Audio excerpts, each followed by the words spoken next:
Okay. Good morning mga kalapatids. Araw ng Friday ngayon.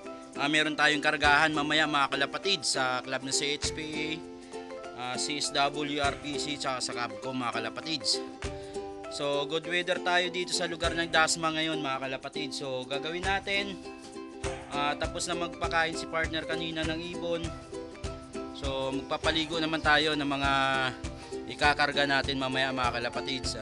Magsiset up lang ako ng pampaligo nila mga kalapatids. Tara samahan nyo ako at check natin yung mga ibon natin kung maliligo sila ngayong araw na to. So ito na nga mga kalapatids, nakaset up na yung pampaligo sa ibon natin. So hintayin natin sila bumabaligo mga kalapatids. Hindi nahihirapan sila natin. Yung panlaban natin. So balik kakanta natin sa CHPA, 5 ibon mga kalapatids. Tapos sa Sky, 1,000 ibon natin. Yung iba kasi ito punta natin sa second lap, yung break ng Capcom, bali tatlong kategorya sa ibon natin. So bali next week ay kakarga natin siya.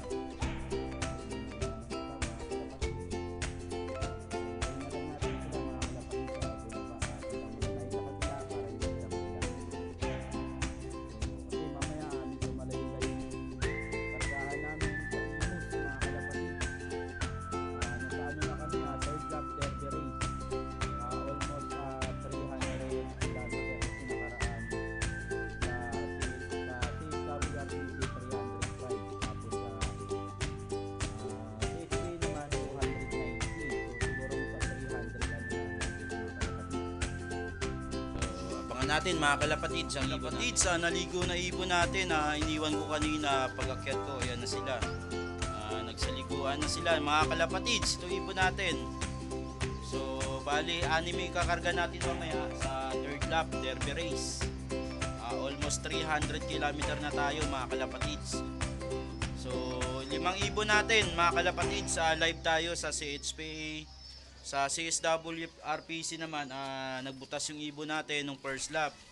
So kasama ang palad mga kalapatids, umuwi ibon natin noon, may tama sa may puwet, lagas yung balahibo niya. So parang nangyari, napalkon yung ibon natin, umuwi siya kinabukasan nung first lap.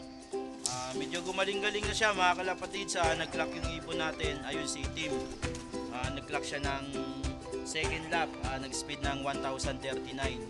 So bali third lap na siya sa linggo. Ito 6 plus natin mga kalapatids. Nagsalikuan yung mga ibon natin. Good weather tayo dito, napakainit mga kalapatids. Ayun, grabe ang panahon dito ngayon sa Dasma Friday. Mamaya loading na tayo sa Imus tsaka Area G mga kalapatids, sa CSW RPC naman yun. So yung isa natin nandun, si 40 natin mga kalapatids, nandun sa loob, ayaw umalis doon, pero naligo na rin yan mga kalapatids. Ayun yung ibon natin. So basa sila, mamaya karga na first na sila mga kalapatids. So yung pang south natin, ilalagay din natin to para makaligo din sila. So yung pang south natin, so ayusin ko lang mga kalapatids, setup natin pang south natin. Mga kalapatids, naligo na yung mga pang south natin. So ito na sila.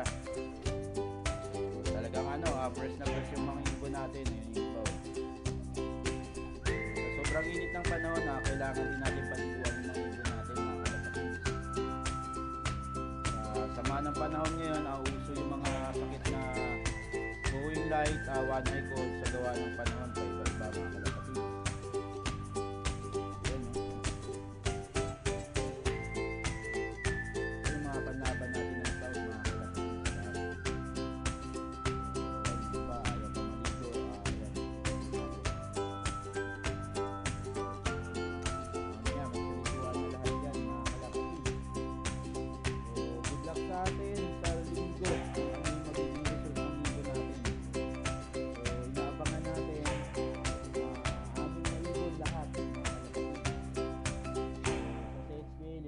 Live natin.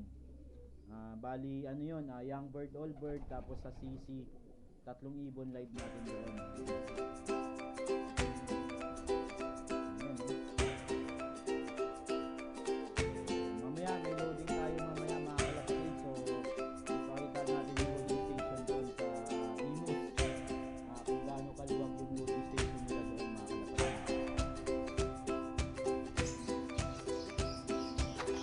Okay mga kalapatids, good luck sa atin sa linggo kung ano yung magiging result ng mga ibon natin.